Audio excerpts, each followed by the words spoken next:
এটি হলো সুন্দরবন, আমাদের যেটাকে আজকে সারা বিশ্ব ঐতিহ্য হিসেবে গ্রহণ করেছে। 1971 সালে যখন মুক্তিযুদ্ধ আরম্ভ হয়, আমাদের এই অঞ্চলটি সহ ছিল 9ম সেক্টরের অধীন। মেজর জিয়াউদ্দিন তিনি তখন এখানে সাব সেক্টর কমান্ডার হিসেবে নিয়োগপ্রাপ্ত হন। প্রবাসী সরকারের নিয়োগপ্রাপ্ত একজন সাব সেক্টর কমান্ডার, যার নেতৃত্বে এই অঞ্চলে প্রায় 20টির অধিক ক্যাম্প ছিল, প্রশিক্ষণ ক্যাম্প, অস্ত্রাগার, তারপরে খাদ্য ভাণ্ডার, এরকমভাবে বিভিন্ন ক্যাম্প ছিল, যার নেতৃত্বে প্রায় 20 থেকে 22 হাজার যোদ্ধা ছিল।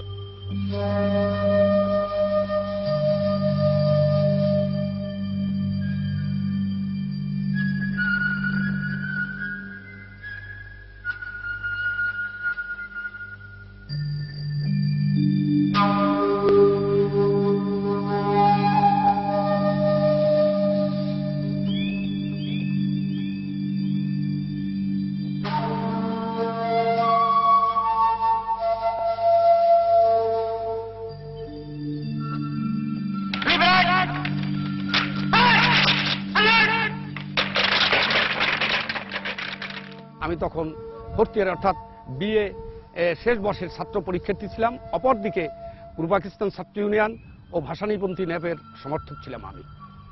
মৌলানা আব্দুল হামিদ খান ভাসানী নির্বাচন বয়কট করার পরে, নির্বাচন যখন আমাদের দক্ষিণ অঞ্চলের 1970 সালের যে প্রলয়ঙ্কারী ঘূর্ণিঝড় বন্যায় আমাদের দক্ষিণ অঞ্চল ভোলা, পটুয়াখালীর বিভিন্ন এলাকায় প্লাবিত হইয়া লক্ষ লক্ষ মানুষ মারা গেল, পাকিস্তানিরা আমাদের দেখতেও আসে নাই। তখন মৌলানা সাহেবরা আমরা মিটিং ডাকাই রান্দা পাইলট স্কুলের মাঠে।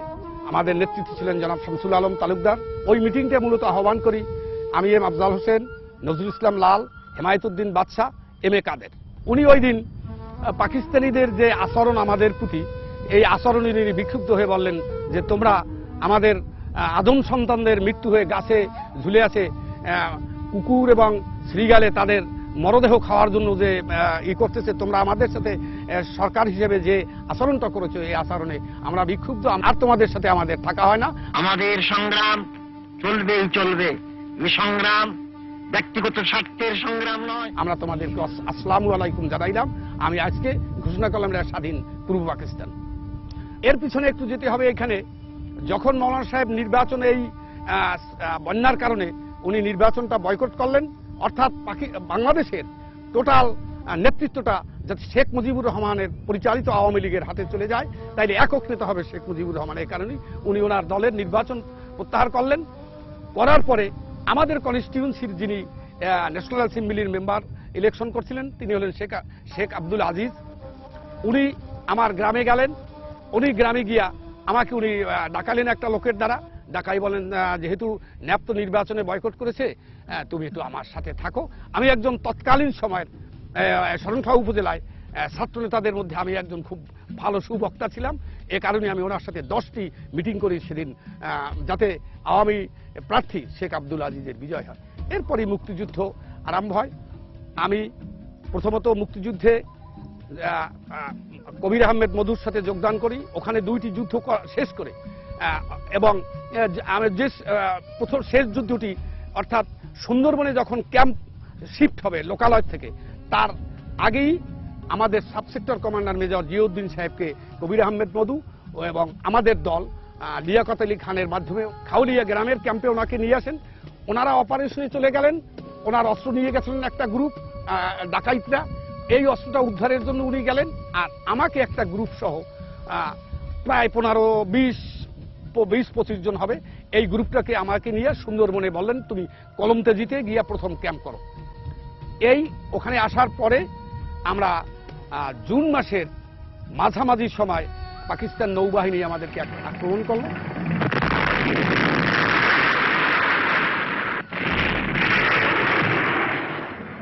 এই আক্রমণের 2 দিন পরে আমি বললাম আমি একটু প্রশিক্ষণ দিতে চাই, কেন পাকিস্তানিরা কি ধরনের অস্ত্র ব্যবহার করে এই শব্দটা শুনলেও আমরা বুঝতে পারি না। আমার সাব সেক্টর কমান্ডারের অনুমতিক্রমে তিনি আমাকে ইন্ডিয়ায় পাঠালেন। আমি 7ই জুলাই ভারতের প্রশিক্ষণরত সিংভূম জেলার চাকুলিয়া প্রশিক্ষণ শিবিরে আমি প্রশিক্ষণের জন্য যোগদান করলাম 7ই জুলাই। আমার যে প্রশিক্ষণটা হয়েছে ওটার নাম হলো রুরাল গেরিলা। প্রশিক্ষণটার নাম হলো রুরাল গেরিলা। আমি এই সেই গেরিলা প্রশিক্ষণ দিলাম। 28 দিন দেওয়ার পরে 3 দিন আমার জয় বাংলা প্যারেড হওয়ার পরে ওখান থেকে আমাদেরকে ভারতীয় সেনাবাহিনীর নিয়ন্ত্রণে আমাকে ট্রানজিট ক্যাম্পে পাঠানো হলো। ট্রানজিট হলে বাগুন্ডি ট্রানজিট ক্যাম্প। এই ট্রানজিট ক্যাম্প থেকে আমি আমার sector commander major M A Jalil সাহেব, মরহুম মেজর এম এ জলিল 110 জনের একটি দল আমার দ্বারা দল গঠন করে ওই দলের দলনেতা হিসেবে আমাকে নিয়োগ দিয়ে মেজর জিয়াউদ্দিনের কাছে আমাকে সুন্দরবন সাবসেক্টরে পাঠান। আমাকে যে পরিকল্পনা দেওয়া হয়েছিল সেই পরিকল্পনা অনুযায়ী 14ই আগস্ট পাকিস্তান উৎসবের দিন আমার রান্দায় আমাদের থানা হেডকোয়ার্টারে রাজাকার ক্যাম্প আক্রমণ করার কথা ছিল, কিন্তু পথ ভুলে যাওয়ার কারণে আমি এখানে এসে পৌঁছাই 18ই আগস্ট। আমি 18ই আগস্ট সন্ধ্যায় 6টায় আনুষ্ঠানিকভাবে আমার সাব সেক্টর কমান্ডার মেজর জিয়াউদ্দিনের কাছে আমি সেই ডাকটি হস্তান্তর করি, যিনি এই ডাকটি খুলে দেখে আনন্দে তুল্য হয়েছেন এবং যে পরিমাণ অস্ত্রের চালান 10টি এলএমজি, টুইন্স মোটর, মাইন্ড, এমনকি আমাকে এন্টি ট্যাঙ্ক মাইন্ডও দেওয়া হয়েছিল, anti tank mind, floating mind. আমার সাথে 5 জন নেভাল ফোর্সও দেওয়া হয়েছিল, 5 জন। উনি দেওয়ার পরে উনি আমার এই ফোর্সদেরকে বগিতে রাখলেন, শরণখলায় রাখলেন। আমাকে কিছু ফোর্স দিয়ে এই হয়লাতলা একটা প্রশিক্ষণ শিবির সহ যাতে সুন্দরবনের এই দিকে এই সাগর থেকে বা এই ভোলা নদীর মোহনার থেকে মুখ থেকে এই ভিতরে শত্রু জাহাজ ঢুকতে না পারে, এই জন্য আমাকে এইটা প্রোটেকশন দেওয়ার জন্য 2 পারে 2টা ক্যাম্প তৈরি করলাম আমি। এবং ভারতীয় যে প্রশিক্ষণ আমি দিয়েছি সেই প্রশিক্ষণের আদলে আমি এখানে একটা ওনার অনুমতিক্রমে হয়লাতলা একটা প্রশিক্ষণ শিবির তৈরি করেছি।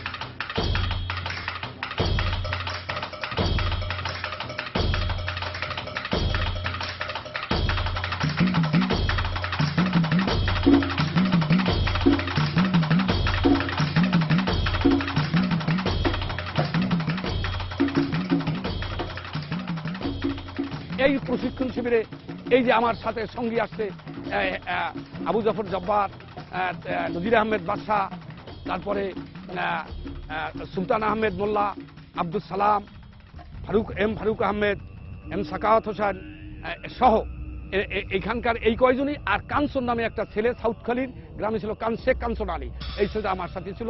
আর পুরনো ফোর্সদের মধ্যে আমার সাথে দেওয়া হয়েছিল শেখ শামসুর রহমান, তারপরে আব্দুল সত্তার মাতুব্বার, জয়নাল আবদিন, খুব দুঃসাহসী ছেলে ছিল জয়নাল, আর হলো মোক্তার আলী শিকদার নামে এক বয়স্ক লোককে আমি ইচ্ছে করিয়ে নিয়েছি যে যেহেতু এনারা সুন্দরবন ভালো করে চেনেন, এই জায়গায় কেন সেদিন আমাদের ক্যাম্প করা হলো। শুনো, এই লোকালয় পৃথিবীর যত গেরিলা যুদ্ধ হয়েছে, আমাদের কৌশলটা হলো গেরিলা যুদ্ধ। আমরা কাউকে গিয়ে আক্রমণ করব না, আমরা আক্রমণ করব যে আক্রমণটায় আমরা বিজয়ী হব, সেরকম একটি আক্রমণ করবো। এটা লেখাই আছে 70 রুল অফ গেরিলা ওয়ারফেয়ার, যেখানে লেখা আছে fight when victory is certain, run when it is not. Major Ziauddin এই পশ্চাৎভূমিতে এই ঘাঁটিটা করার জন্য উনি প্রথম থেকেই যখন পিরিজপুরের অস্ত্রাগার থেকে অস্ত্র নিয়ে আসে তখন থেকেই তার টার্গেট শুধুমাত্র এই সুন্দরবনের দিকে দৌড়েই আসে। এখানে আসা প্রথম সুবেদার আব্দুল আজিজের কাছে অস্ত্র দেয়, ছাত্রদের কাছে অস্ত্র দেয়, কবির আহমেদ মধুর কাছে অস্ত্র দেয়, হ্যাঁ, দিয়া শুধু তার টার্গেট সুন্দরবনের দিকে, সুন্দরবনে আসে। আর এই যুদ্ধে এখানে যে সমস্ত লোক ওই নিজেদেরকে প্রচার করতে চায় এই ছিল মূলত এই সুন্দরবন সাবসেক্টরে গভর্নমেন্টের রিকগনাইজড লোক ছিলেন মেজর জিয়াউদ্দিন। আর দ্বিতীয় যে ব্যক্তি গভর্নমেন্টের নিয়োগপ্রাপ্ত হয়ে এখানে সুন্দরবনে আসছে সে আমি এম আফজাল হোসেন। আমার সাথে 110 জন, আমি সহ 110 জন যোদ্ধা এখানে এসে বিভিন্ন রণাঙ্গনে যুদ্ধ করেছে। তুষখালী থেকে চাউল এনেছে আমার যোদ্ধারা সঙ্গে। সেখানে আমার এক মুক্তিযোদ্ধা, আমার এক সহযোদ্ধা শহীদ হয়েছেন, শহীদ বিমল কৃষ্ণ রায়, ক্যাপ্টেন আনোয়ার নাকি। উনি প্রথম 11ই জুলাই প্রথম যে যুদ্ধ হয় রান্দায়, উনি প্রথম যুদ্ধে শাহাদাত বরণ করেন। দুঃসাহসী মানুষ। আসমত আলী মুন্সি, দক্ষিণ রাজাপুরের ইসমাইল হোসেন, এবং গুলিবিদ্ধ হন খান হাবিবুর রহমান, ডাক্তার খান হাবিবুর রহমান আর সুবেদার গফফার। মুক্তিযুদ্ধের কারণে আর এক শাহাদাত বরণকারী, খুব অতি অল্প বয়সে পাবলিক লিডার ছিলেন, তিনি শামসুল হক ব্যাপারী, উনি বন্দুক সহ গ্রেপ্তার হয়ে ওনাকে মেরে ফেলে, ওনাদের বাড়িঘরটার উপর দেয়। এখানে প্লেন আক্রমণ হয়েছে, যে বিমান আক্রমণ আছে না, বিমান ছিল না, যুদ্ধ বিমানও আছে, আক্রমণ করেছে। আক্রমণ করে ওরা আমাদেরকে মূল জায়গাগুলি ফাউন্ড আউট করতে পারেনি, ওরা গোলাগুলি করেছে। আমরা হঠাৎ করে এখানে ওদের গানবোট যায়, আক্রমণ করলাম। আক্রমণ করার পরে ওরা বলতেছে যে এই যে স্পট, ওরা আসে একটা ট্রেস বিমান, প্রথম একটা লোকাল বিমান গেছে, ওই ট্রেস বোম ফেলছে, ট্রেস বোম ফেলে ধুমা দেখায়। ওইখানে আসে ওরা যে যুদ্ধ বিমান আছে না, যুদ্ধ বিমান, ওই যুদ্ধ বিমান দিয়ে ওরা এখানে আক্রমণ করেছে। ড্রাইভ দিয়েই ভেবে নামছে, পাখির মতো ছ করে নিচে নামি আবার এইভাবে উঠছে, যখন দুই পাখার থেকে বর্ষার মতো অবিরাম গুলি চলেছে। এছাড়াও এই শরণখোলা মূল হেডকোয়ার্টার ক্যাম্পটা ছাড়াও আমাদের আরও প্রায় 18-20টি ক্যাম্প ছিল। চলো আমরা তোমাদেরকে পর্যায়ক্রমে সেই ক্যাম্পগুলি পরিদর্শন করিয়ে বা বাস্তব মুক্তিযুদ্ধের বাস্তব চিত্রটি তোমাদেরকে আমি দেখাবো।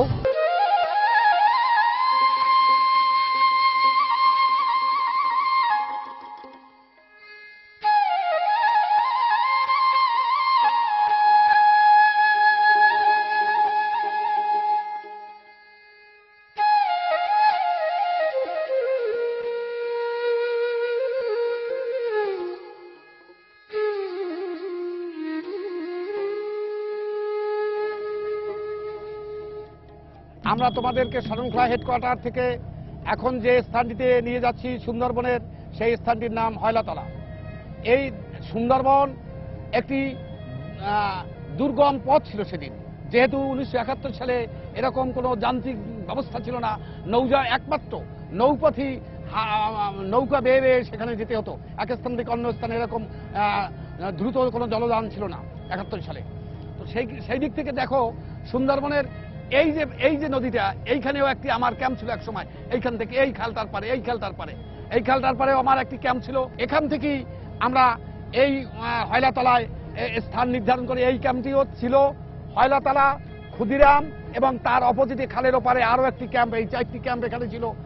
একদিকে প্রশিক্ষণ, অপরদিকে যাতে পাকিস্তানি সৈন্যরা কোন রকম গানবোট দিয়ে আমাদের মূল ক্যাম্পগুলিতে আঘাত করতে না পারে, সেই কারণে এই নদীর পারে বাংকার করে, এই বাংকারই সমস্ত ডিফেন্স, সবসময় আমাদের একটা ডিফেন্স গ্রুপ থাকতো ডিউটিতে, 8 ঘন্টা করে ডিউটি, ডিফেন্স গ্রুপ রাত বিয়াল সারা 24 ঘন্টা ডিফেন্স পার্টি থাকতো। এই উপরে আমরা বাংকার করেছি, নিচে কাঠ, উপরেও কাঠ দিয়ে, মাটি দিয়ে, বালির বস্তা দিয়ে শুধু বাংকার তৈরি করেছি, যাতে কোনো রকম পাকিস্তানিরা কোনো রকম আঘাত বা কোনো রকম শেলিং করলে যাতে আমাদের এই বাংকারগুলি নষ্ট না হয়। এই সেই হয়লাতলা, যেখানে 1971 সালের 10ই সেপ্টেম্বর থেকে আনুষ্ঠানিকভাবে প্রায় 1 থেকে 1.5 হাজার যুবক, ছাত্র, শিক্ষককে প্রশিক্ষণ দেওয়া হয়েছে ভারতীয় প্রশিক্ষণ অভিজ্ঞতাপ্রাপ্ত মুক্তিযোদ্ধাদের দিয়ে, এবং পাকিস্তান সেনাবাহিনীর একজন পুলিশ কনস্টেবলও এখানে ছিল, আলী আহমদ খান বীর প্রতীক। আমরা এখানের প্রশিক্ষণরত মুক্তিযোদ্ধা এবং অপারেশন টিম দিয়ে আমরা এইখানে এই শুভদ্বীপ থেকে যখন গানবোট আসা যাওয়া করত, ওদের একটি গানবোটকে আমাদের বাহিনী আক্রমণ করি আমরা এই শুভদ্বীপে। এখানে একটি শুভদ্বীপ থেকে একটি বয়া ছিল, বয়া, যে লাইন বয়া যাকে বলা হয়, যে গানবোট কোন দিক থেকে চালাও, আমরা প্রথমত ওই বয়াটিকে আমার নেতৃত্বে ডিনামাইট চাষ করে, ডিনামাইট লাগিয়ে কাটিং চার্জ দিয়ে আমরা এই মোটা শিকল, এই শিকলগুলিকে কেটে দেই এবং নৌকায় দিয়ে, সেদিন কোনো নৌকা 2 পাশে দাঁড় রেডি করে দিয়া আমরা সেইখানে 1-1.5 ফুট সেফটি ফিউজ লাগিয়ে দিয়ে আমরা ডিনামাইট খুব শক্ত করে বেঁধে দিয়ে, এই ডিনামাইট দিয়ে আমরা সেই শিকল কেটে এই বয়াটায় উঠে দিলাম। এই বয়াটা উঠে গেল চরে। তখন ওরা আমাদের গালি দিচ্ছে, আমি গুলিসর সালা মুজিবকে বাচ্চা, আমার মনে হচ্ছে আমি গুলিসর সালা মুজিবকে বাচ্চা।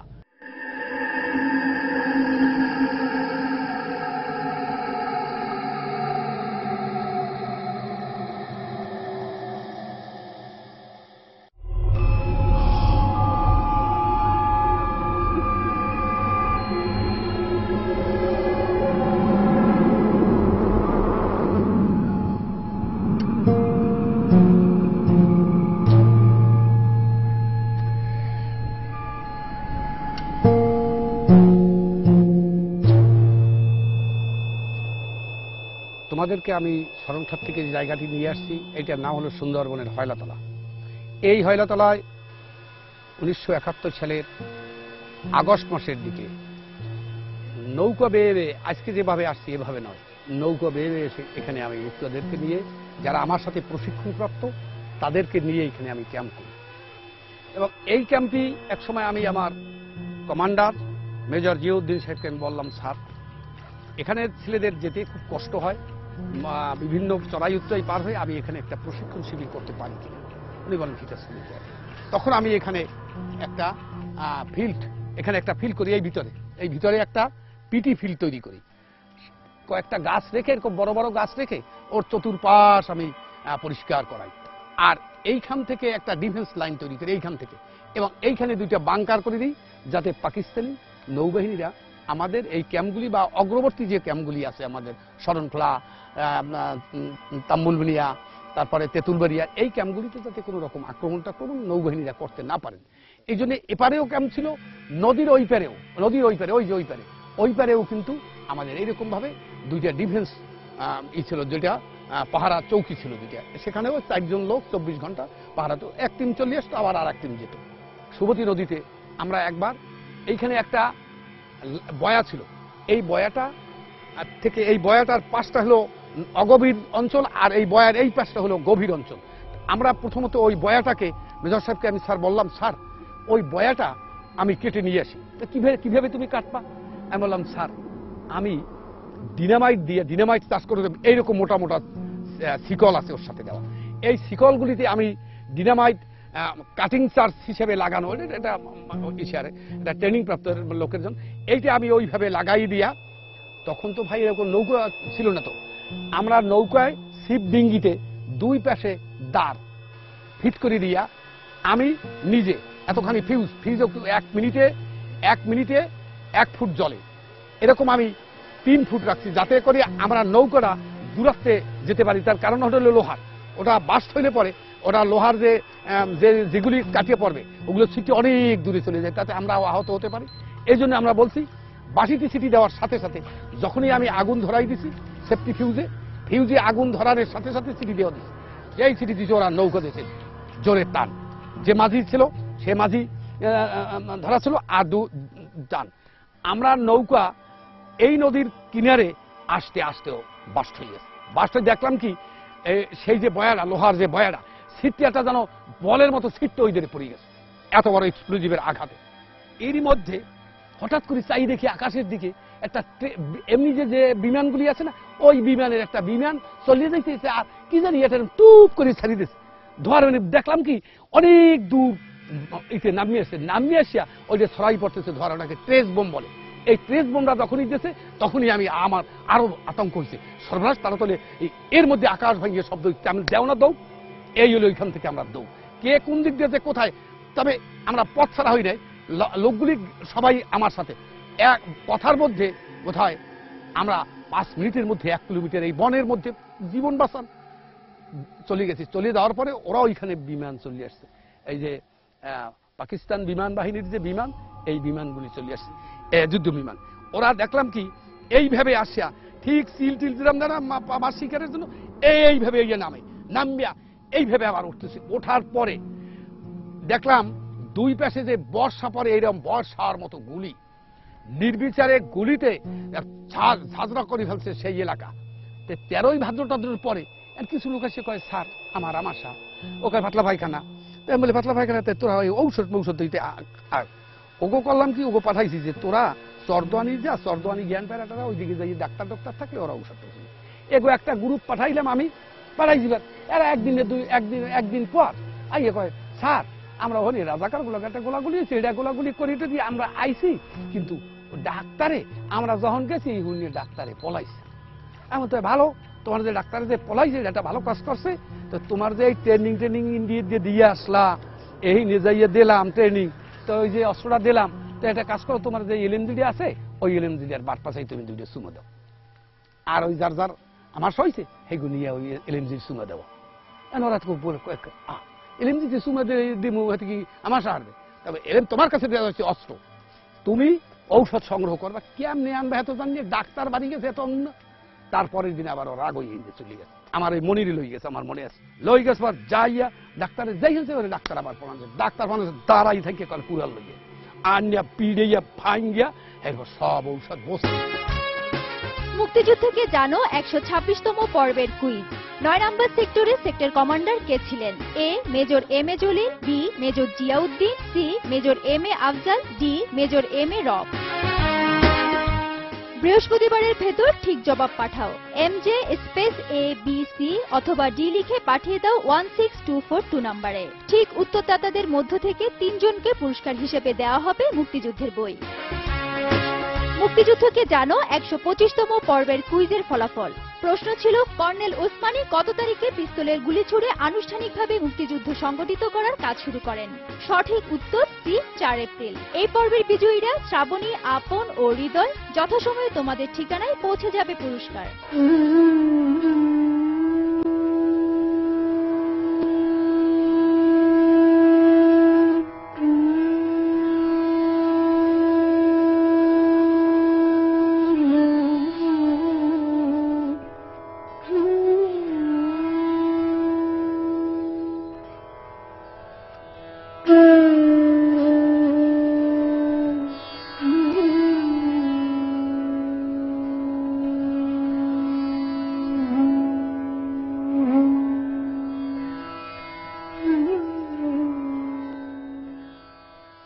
তোমাদেরকে সর্বপ্রথম যে জায়গা থেকে আমি নিয়ে আসছি এই জায়গাটার নাম হলো বগি, এবং এই যে বিশ্বখ্যাত সুন্দরবন, সুন্দরবনের মূল বৃক্ষ হলো সুন্দরী গাছ, যে সুন্দরী গাছের একটি লটের উপরে আমরা বসে আছি। এবং এই নদীটি এত বড় ছিল না, এই নদীটি সর্বোচ্চ চওড়া ছিল মাত্র 15 গজ 30 হাত। এই 30 হাতের ওপারই প্রখ্যাত ও কয়েকটি বীর মুক্তিযোদ্ধাদের বাড়িঘর ছিল। আব্দুর রশিদ ফরাজি পঞ্চায়েত বাড়ি, নুরুল ইসলাম কেশিয়ারের বাড়ি, বীর মুক্তিযোদ্ধা মুজিবুর রহমানের বাড়ি সহ অসংখ্য বাড়িঘর ছিল এখানে, ঐতিহ্যবাহী হিন্দু মুসলিমের বাসস্থান। আমরা 71 সালে এইখান থেকে শরণখোলায় যেতে হলে আমাদের ছোট ছোট নৌকা ছিল, সেই নৌকায় করে 10-15-20 জন মুক্তিযোদ্ধা আমরা যেতাম অস্ত্রসহ। ওই যে তোমরা যে আর একটা পথ দেখলাম এখানে, যে ওটার নাম হলো টেরাবাঁকা, ওই টেরাবাঁকা একটা বাজার ছিল, ওখানেও ফরেস্টের একটা ঘাঁটি ছিল, ফরেস্টের একটা চৌকি ছিল। ওখান থেকে অনেক সময় নদী শুকিয়ে যেত, খালটু শুকিয়ে যেত, আমরা নৌকা ঠেলে ঠেলে শরণখোলায় গিয়ে পৌঁছতে হতো। এখানে এই ক্যাম্পটা মূলত সামরিক ভাষায় বলে ট্রানজিট ক্যাম্প।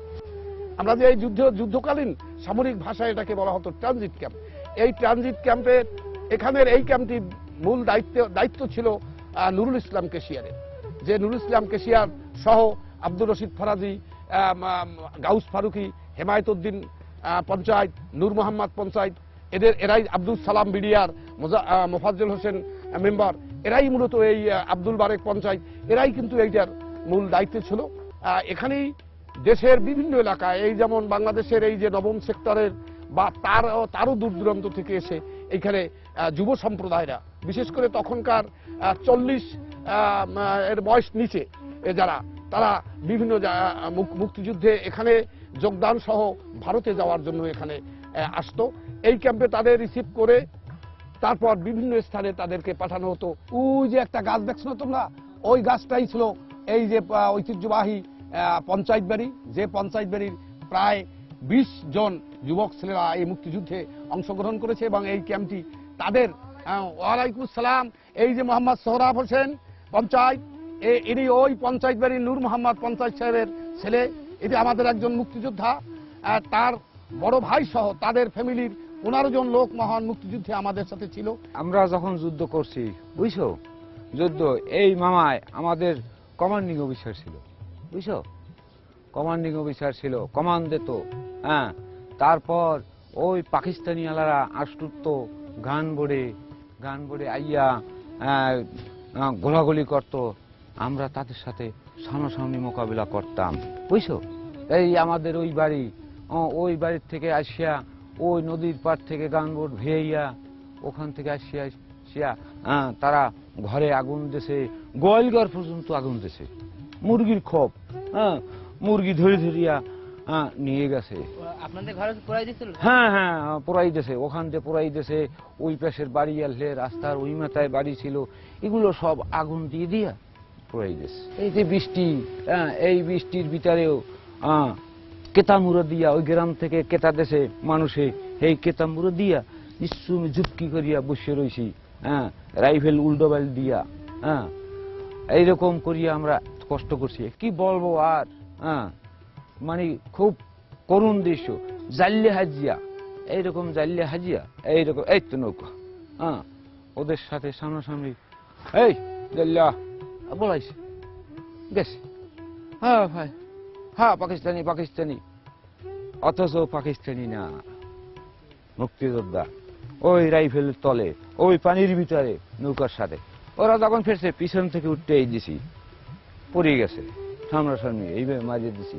এই যে জায়গাটি দেখছো তোমরা, এইখানেই আমাদের বাংকার ছিল। বাংকার আমরা কাঠ দিয়ে অনেক সময় নিচে কয়েক প্রকারের বাংকার আছে। একটা ভি বাংকার আছে, ডব্লু বাংকার আছে। ডব্লু যেরকম আছে না ইংরেজিতে ডব্লু লেখা, ওই রকম একটা বাংকার আছে। ভি যেভাবে লেখা আছে ওইভাবে একটা বাংকার আছে।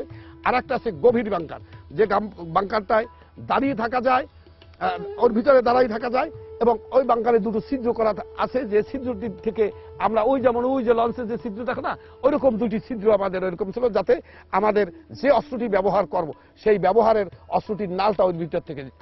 এইখানেই 1971 সালের আগস্ট মাসের শেষ দিক থেকে 21 কি 22 আগস্ট বড় শৌলার থেকে পশুর নদী হইয়া সেলায় পড়ে ওরা বড় শৌলার থেকে বের হইয়া খুলনার থেকে পাকিস্তান নৌবাহিনীর জাহাজ এসে এখানে আমাদেরকে অতর্কিত আক্রমণ করলো।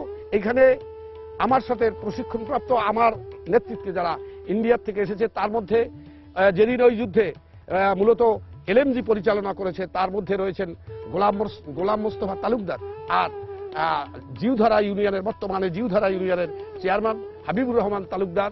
যখন আর আমাদের আক্রমণে আমাদের গোলাগুলির কারণে ওরা যখন এখানে লঞ্চ কাছাকাছি ভিড়তে পারে নাই, তখন ওরা গানবোট নিয়ে ওই যে গাবতলা আছে না তোমাদের গাবতলা, ওই গাবতলার ওইখানে ওরা গানবোট নিয়ে গেছে। ওই গানবোট থেকে তখন এই যে যেটা নদীর ভাঙনে যে মানুষগুলি বিলীন হয়ে গেছে, এইখান থেকে নদীর এখানে অবদার ইমব্যাঙ্কমেন্ট ছিল, ভেরি ছিল। এই ভেরির পাশে আমাদের ডিফেন্স লাইন ছিল, এবং আমাদের লোকেরা এর পাশে মুক্তিযোদ্ধারা সবাই ছিল, যাতে পাকিস্তানিরা উঠে আমাদের লোকালয় কোনো ক্ষতি করতে না পারে। ওরা ওই গাবতলার থেকে যখন উঠে আমাদের লোকজন সমস্ত ডিফেন্স যে দেওয়া ছিল ওই ডিফেন্স লাইনটা, ওরা আমাদের লোকেরা মনে করেছে যে এই ওরা চলে যাচ্ছে, কিন্তু ওরা আবার ডিফেন্স লাইন ঘুষাইয়া এই বগির দিকে চলে আসছে। তখন ওরা গাবতলার থেকে আমাদের লোকজন আর না দেখে ওরা গাবতলার থেকে উঠে ওরা ওই আমাদের তখন জমি মনে করো এটা হলো আগস্ট মাস, এটা আগস্ট মাসের শেষ দিক থেকে হলো শ্রাবণ এর শেষ অথবা ভাদ্রের প্রথম দিকে, তখন জমি রোয়ার আমন ধানের জমি রোয়ার কাজ করে এই ধরনের কয়েকজন কৃষক।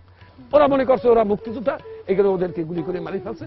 ওইখান থেকে এরকম 4-5টা লোক ওইখানে মারা গেছে। এরপরেই 6ই ডিসেম্বর আনুষ্ঠানিকভাবে ভারত পার্লামেন্ট আমাদের বাংলাদেশকে আনুষ্ঠানিকভাবে স্বীকৃতি দেওয়ার পরে আমাদেরকে নিয়ে আমাদের সাবসেক্টর কমান্ডার মেজর জিয়াউদ্দিন, যুদ্ধকালীন যিনি এখানে সাবসেক্টর কমান্ডার, তিনি আমাদের নেতৃস্থানীয়দের যারা আমরা ছিলাম ওনাদের সবাইকে নিয়ে বসে উনি একটা সিদ্ধান্ত নিলেন কি, যে আমিও আনুষ্ঠানিকভাবে আমার এই সুন্দরবন সাবসেক্টরকে মুক্ত এলাকা ঘোষণা করলাম। এইদিকে আমাদেরকে বললেন যে 2 দিকে আক্রমণ, একটা হলো রান্দায় রাজাকারদেরকে আক্রমণ, আত্মসমর্পণের জন্য আহ্বান জানানো, আর এখান থেকে আমাকে পাঠালো চরদোয়ানি জ্ঞানপাড়ার রাজাকারদেরকে আত্মসমর্পণের জন্য আমরা আহ্বান জানাবো। আমি এখান থেকে আমার গ্রুপ নিয়ে চরদোয়ানি গেলাম, আর